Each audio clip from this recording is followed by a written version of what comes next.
جو کچھ مانگا تھا تو مل گیا، اب تم خوش ہو جاؤ کہ جس طرح اب میرے قدموں میں بیٹھے ہو، جنت میں بھی اسی طرح میرے ساتھ ہو گے۔ خدا کی قسم صبر کرے، قسم ربیہ رضی اللہ اتنے خوش ہوئے ہوں۔ ساری دنیا کی حکومت، ساری دنیا کی جائیداد ان کی نظر میں ایک ذرے کے برابر ملی، جن کو سرکار کی قدموں میں جگہ مل گئی۔ کتنے خوش ہوئے ہوں گے، اپنی قسمت پہ جھومے ہوں گے، آقا کی قدم چومے ہوں گے، آقا کے قدموں کے نیچے زمین کو چوما ہوگا، آقا جی کو قربان جاؤں۔ تو آقا علیہ السلام نے فرمایا ربیہ تمہیں یہ مقام مل گیا ہے، مگر اس دنیا میں رہتے ہوئے جب کوئی بڑا مقام ملے اس کی حفاظت بہت ضروری ہوتی ہے۔ اب اس کی حفاظت کرنا تمہارا کام ہے۔ یہ مقام تجھے اللہ کی حبیب نے عطا کر دیا ہے، جنت میں تم میرے ساتھ ہو گے، لیکن اس کی حفاظت کرنا بہت ضروری ہے۔ تو پھر وہ پوچھتے ہیں حضور آپ ہی فرما دیں کہ یہ غلام کیسے اس کی حفاظت کرے؟ آقا نے فرمایا کثرت سجود کے ساتھ۔ اس سے مراد کیا ہوا؟ کثرت سجود کے ساتھ، کہ اللہ کی راہ میں، اللہ کی بارگاہ میں شکرانے کے سجدے کرتے رہنا، شکرانے کی نفل ادا کرتے رہنا، نمازیں پڑھتے رہنا، نوافل ادا کرتے رہنا۔ کیونکہ اللہ پاک جب دنیا بھیجتے ہیں تو دو دشمن ہوتے ہیں، ایک ظاہری دشمن ہوتا ہے، ایک باطنی دشمن ہوتا ہے۔ تو ظاہری دشمن کفار ہیں، یہود و نصارہ ہیں، وہ بھی ہر وقت مسلمان کو اس کے مقام سے گرانے کی کوشش کرتے ہیں۔ باطنی دشمن نفس ہے، شیطان ہے، شیطان کا حصہ ہے، وہ اس کو گرانے کی وہ اندر سے اپنی کوشش کرتا ہے۔ تو اللہ نے کیا دیا ہمیں؟ اِنَّا أَعْطَيْنَاكَ الْكَوْثَرَ فَصَلِّ لِرَبِّكَ وَانْحَرْ، کہ اِنَّ شَانِئَكَ هُوَ الْأَبْتَرُ۔ یہ فرمان تو نبی کریم صلی اللہ علیہ وسلم کو حکم کیا میرے حبیب صلی اللہ علیہ وسلم آپ کو خیر کثیر عطا ہو چکا ہے، اب اس کی حفاظت ضروری ہے۔ تو کیسے؟ فَصَلِّ لِرَبِّكَ، اپنے رب کی بارگاہ میں نمازیں ادا کرتے ہیں، یعنی اپنا قبلہ اللہ کی طرف رکھنا، بس اللہ کی بارگاہ میں جھکے رہنا۔ فَصَلِّ لِرَبِّكَ وَانْحَرْ، اور ہر قربانی کرتے رہنا اللہ کی بارگاہ میں۔ تو پھر اس ظاہری دشمن سے بچنے کے لیے بھی قربانیاں کرنی پڑتی ہیں، باطنی دشمن سے بچنے کے لیے بھی قربانیاں کرنی پڑتی ہیں۔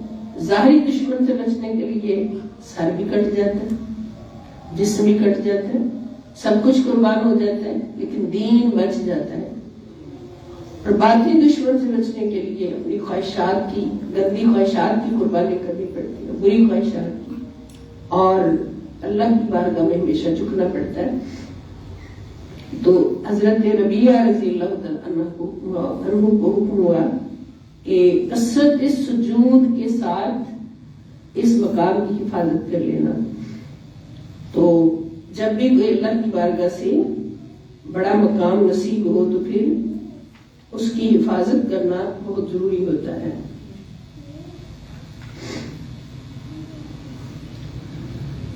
سورہ توبہ آیت نمبر 91، اللہ پاک فرماتے ہیں لَيْسَ عَلَى الضُّعَفَاءِ وَلَا عَلَى الْمَرْضَىٰ وَلَا عَلَى الَّذِينَ لَا يَجِدُونَ مَا يُنْفِقُونَ حَرَجٌ إِذَا نَصَحُوا لِلَّهِ وَرَسُولِهِ مَا عَلَى الْمُحْسِنِينَ مِنْ سَبِيلٍ وَاللَّهُ غَفُورٌ رَحِيمٌ۔ اللہ پاک فرماتے ہیں ضعیفوں کمزوروں پر کوئی گناہ نہیں، اور نہ بیماروں پر، اور نہ ہی ایسے لوگوں پر جو اس قدر وسعت بھی نہیں پاتے جسے خرچ کریں، جبکہ وہ اللہ اور اس کے رسول صلی اللہ علیہ وسلم کے خالص اور مخلص ہو چکے ہیں۔ ان پر کوئی گناہ نہیں کہ وہ جہاد پر نہ نکلے۔ نیکوکاروں یعنی صاحبان احسان پر الزام کی کوئی راہ نہیں، اور اللہ بڑا بخشنے والا اور نہایت رحم کرنے والا ہے۔ یہ سورہ توبہ ہے۔ جس میں جنگ پر جانے کا حکم ہوا تھا، تو پھر کچھ لوگ دنیاوی غرض کی وجہ سے نہیں جانا چاہتے تھے، پھر اس میں کافی ایسے احکام نازل ہوئے۔ سورہ نحل ہے، آیت نمبر 90، اللہ پاک فرماتے ہیں بے شک اللہ ہر ایک کے ساتھ عدل اور احسان کا حکم فرماتا ہے، اور قرابت داروں کو دیتے رہنے کا، اور بے حیائی اور برے کاموں اور سرکشی اور نافرمانی سے منع فرماتا ہے۔ وہ تمہیں نصیحت فرماتا ہے تاکہ تم خوب یاد رکھو۔ یہ ساری باتیں احسان میں آ جاتی ہیں، اور اس میں عفو و درگزر ضروری اس لیے کہ ہو سکتا ہے کوئی رشتہ دار آپ کو کوئی تکلیف پہنچائے، نقصان پہنچائے، تو پھر اس کو دینا نہیں رکنا، اس کو دیتے رہنا اللہ کی رضا کی۔ اور پھر سورہ عنکبوت آیت نمبر 69، اور جو لوگ ہمارے حق میں جہاد اور مجاہدہ کرتے ہیں تو ہم یقیناً انہیں اپنی طرف راہیں دکھا دیتے ہیں، اپنی طرف آنے کی اور ملنے کی راہیں دکھا دیتے ہیں۔ اور بے شک اللہ صاحبان احسان کو اپنی معیت سے نوازتا ہے، یعنی احسان کرنے والوں کو اللہ تعالیٰ، یہ احسان اور بھلائی کی بات ہو رہی ہے، احسان کرنے والوں کو اپنی معیت سے یعنی اپنا ساتھ دینے سے نوازتا ہے، اللہ تعالیٰ ان کے ساتھ ہو جاتا ہے۔ تو صبر کر لیجیے کہ اللہ رب العزت ان کو اپنے پاس بٹھا لیتا ہے، اپنے قریب بٹھا لیتا ہے، قریب کر لیتا ہے۔ دور بیٹھے ہوتے ہیں، اب یہ مثال سے میں بات سمجھ آ جائے گی کہ ایک اللہ کا نیک بندہ ہے، اللہ کا ولی کامل ہے، پیر ہے، مرشد ہے، اسٹیج پہ بیٹھا، کوئی پیچھے بیٹھا ہوتا ہے، اتنی دنیا میں اس پہ نظر جاتی ہے، اور اس کو کہتا ہے اٹھ کے آ گیا ہوں، اور وہ جب اس کو اشارہ کرتا ہے اٹھ کے آ گیا ہو، یہاں بیٹھو، تو اس مرید کا خوشی سے کوئی حال نہیں ہوتا، اور اس کو سالوں تک اس بات کو یاد رہتا ہے کہ میرے مرشد پاک نے مجھے یہ کہا تھا، اسٹیج پہ بیٹھ میرے مرشد کو میرے ساتھ اتنا پیار ہے، اتنا پیار ہے، میں اتنی دور بیٹھا تھا، اشارہ کر کے کہا اٹھ کے ادھر آؤ، میرے پاس بیٹھو، کتنا بڑا شرف ہے۔ تو جب ایک بندہ احسان کرتا ہے، اللہ کی راہ میں خرچ کرتا ہے، بھلائی کرتا ہے دوسروں کے ساتھ، برائی کا بدلہ بھلائی میں دیتا ہے، احسان کرتا ہے، تو پھر اللہ تعالیٰ کیا فرماتے ہیں، وہ بندے پیچھے کیوں بیٹھا ہے، اٹھ کے ادھر آ گئے، اٹھ کے ادھر آ گئے۔ پھر اس کو فیل کیسے کرتا ہے، اس کے دل کو اتنا سکون مل چکا ہوتا ہے، اس کا دل اتنا پرسکون ہو چکا ہوتا ہے، اس کا عقل و شعور جو ہے وہ نکھر چکا ہوتا ہے، پھر وہ دنیا کی طرف اس کا میلان کم ہو جاتا ہے، دنیا کی طرف یعنی وہ دنیا کو دیکھتا ہی نہیں کدھر ہے، سوائے اس کے جو اس کے اپنے معمولات ادا کرنے، فرائض ڈیوٹیاں ادا کرنی ہے۔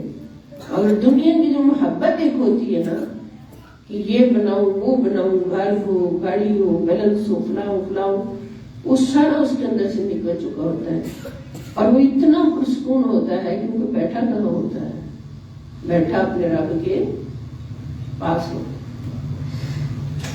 اس کو پھر نہ کوئی دکھ لگتا ہے، نہ کوئی دنیا کا سکھ لگتا ہے، مطلب میرے پاس اتنا بڑا سکھ ہے، یہ کیا چیز ہے، یہ مقام ان لوگوں کا جن کو اللہ تعالیٰ فرماتے ہیں کہ میں پھر ان کے ساتھ ہو جاتا ہوں۔ ان اللہ مع المحسنین۔ اور اسی طرح سورۃ لقمان آیت نمبر 22 ہے، اللہ پاک فرماتے ہیں جو شخص اپنا رخ اطاعت کا رخ اللہ کی طرف جھکا دے اور وہ اپنے عمل اور حال میں صاحب احسان بھی ہو تو اس نے مضبوط حلقہ کو پختگی سے تھام لیا اور سب کاموں کا انجام اللہ ہی کی طرف۔ مضبوط کڑے کو پختہ تھام لیا اور ہر کام کا انجام تو اللہ کے پاس ہے۔ جس نے کیا کیا، اپنا رخ اطاعت اللہ کی طرف موڑ لیا اور ہمیشہ اپنے رب کے آگے جھکا رہا اور اپنے ہر عمل اور حال کے ساتھ صاحب احسان ہو گیا، احسان کرنے لگ گیا۔ پھر سورہ زمر آیت نمبر 10 اللہ پاک فرماتے اے میرے محبوب صلی اللہ علیہ وسلم، میری طرف سے فرما دیجئے اے میرے بندو جو ایمان لائے ہو اپنے رب کا تقوی اختیار کرتے رہو، ایسے ہی لوگوں کے لیے جو اس دنیا میں صاحب احسان ہوئے بہترین صلاح ہے اور اللہ کی سرزمین کو شادہ ہے۔ بلا شبہ صبر کرنے والوں کو ان کا اجر بے حساب اور بے انداز ملے گا، پورا کیا جائے گا، یعنی جنہوں نے صبر کیا اور احسان کیا ان کا بے حساب اجر ہوگا آخرت میں بھی۔ دنیا میں رہتے ہوئے ان کو اللہ تعالیٰ کا ساتھ نصیب ہو گیا اور آخرت میں بھی ان کا اجر بے حساب ہوگا۔ اور آخری آیت اس سلسلہ میں سورہ رحمان کی ہے، آیت نمبر 60۔ اللہ پاک فرماتے ہیں حل جزاء الاحسان الا الاحسان، کہ نیکی کا بدلہ نیکی کے سوا کچھ نہیں ہے۔ کسی نے اپنے ساتھ برائی کی، ہم نے اس کے ساتھ نیکی کی تو پھر اللہ نے ہمیں نیکی کا بدلہ دیا، اس کی برائی کا بدلہ اللہ پاک کے ذمہ، ہمیں نیکی کا بدلہ مل گیا۔ تو یہ ہم نے 2 چیپٹر پڑھے ہیں آج کے اخلاق حسنہ کے تحت۔ ان کو یاد رکھنا، ایک عفو درگزر اور چشم پوشی ہے اور دوسرا لوگوں پر احسان اور بھلائی کرنا ہے۔ کاش یہ ساری صفات ہمارے اندر اس طرح سے جڑ جائیں جیسے ہیرے موتی ہوتے ہیں۔ تو ایک لباس عام ہوتا ہے، اس پہ داغ دھبے لگے ہوتے ہیں، ایک لباس ایسا ہوتا ہے ہیرے موتیوں سے جڑا ہوتا ہے، تو پھر سب کی نظروں کا اٹریکشن کا مرکز کون سا لباس ہوتا ہے؟ دونوں ہی ہوتے ہیں، تو میلا کچیلا ہے، گندا مندا ہے، وہ بھی ہوتا ہے۔ لوگ دیکھتے ہیں کہ اس کو تمیز نہیں لباس پہننے کی، اس کا لباس ایک فنکشن میں آیا، اس کا لباس پہننے کی اس کو پتا نہیں۔ اور دوسرا جو ہیروں موتیوں سے جڑا ہوتا ہے، بات بڑی غور کرنے کی ہے، اس کی طرف بھی لوگوں کی توجہ ہوتی ہے اور اس کی جہت اور ہوتی ہے کہ اس بندے نے اتنا اعلیٰ لباس کیسے خرید لیا، یہ تو لاکھوں کی قیمت میں ہے، کروڑوں کی قیمت میں ہے، تو اس پر جو ایک ہیرا لگا وہ بھی بڑا قیمتی ہے، اس نے کیسے؟ ماشاءاللہ بہت خوبصورت ہے، بہت خوبصورت ہے، ہر کوئی کیا کہتا ہے ماشاءاللہ بہت خوبصورت ہے، یہ لباس پہن کر آپ بہت پیارے لگ رہے ہیں۔ تو نیکیوں کا لباس جو ہے وہ ہیرے جواہرات سے جڑا ہوا لباس ہے، اور جو برائیوں کا لباس ہے وہ داغ دھبے والا لباس ہے، نعوذ باللہ، وہ کتنا ہی خوبصورت کوئی پہن لے مگر آخر کار وہ داغ دھبے ہیں۔ تو پھر قیامت کے دن یہاں تو نہیں بیٹھ رہنا جو کچھ بھی کر لیا، تو جیسے بابا فرید فرماتے ہیں کہ چٹی چادر عملہ والی انہوں داغ نہ لامی جڑیاں، چٹی چادر عملہ والی انہوں داغ نہ لامی جڑیاں، حشر دہاڑے پھر نہ اکھی ہائے ربا کی بڑے۔ 4 دن زندگی ملی تھی تو میں اس 4 دن کی زندگی میں اتنی پیاری چادر پہ داغ لگا کے لے آیا کہ کاش میں چادر چٹی سفید لے کے آتا۔ اس چادر سے مراد کیا ہے؟ ایمان کی چادر ہے، نیک اعمال کی چادر ہے۔ تو اللہ تعالی ہمیں ایمان، احسان، نیکی، عفو درگزر، محبت خدا، محبت مصطفیٰ صلی اللہ علیہ وسلم کے خوبصورت لباس پہننے کی توفیق عطا فرمائے۔ پیچھے پڑھ چکے ہیں نا، لباس التقویٰ ذالک خیر، تقویٰ والا لباس ہی سب سے بہتر ہے۔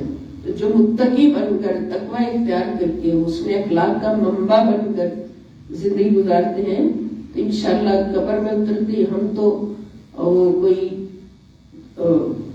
اتنے گز کا کفن ہوتا ہے وہ پہنا کے قبر میں اتارتے ہیں یا خود جائیں گے انشاءاللہ، لیکن قبر میں اترتے ہی لباس ایسا خوبصورت ہو جائے گا ہیروں جواہرات سے جڑا ہوا کہ سرکار آئیں گے اور مسکرا کے دیکھیں گے اور بات بن جائے۔ یا پھر میں کہوں گی سخیاں تو سبھی کرتی ہیں یاد اپنے پیا کو، لیکن وہ سہاگن ہے جسے کر لے پیا یاد۔ جو پیا کو پسند آ گئی وہی سہاگن ہے. اور پھر پیا کو پسند وہی آتی ہے نا جو بہت خوبصورت سجی ہوتی ہے اور پیارا لباس پہنا ہوتا ہے. تو اللہ تعالیٰ ہمیں ایسی ہی پیا کی سہاگن بننے کی توفیق عطا فرمائے. وما علی الا البلاغ. والسلام علیکم ورحمۃ اللہ وبرکاتہ. وعلیکم السلام.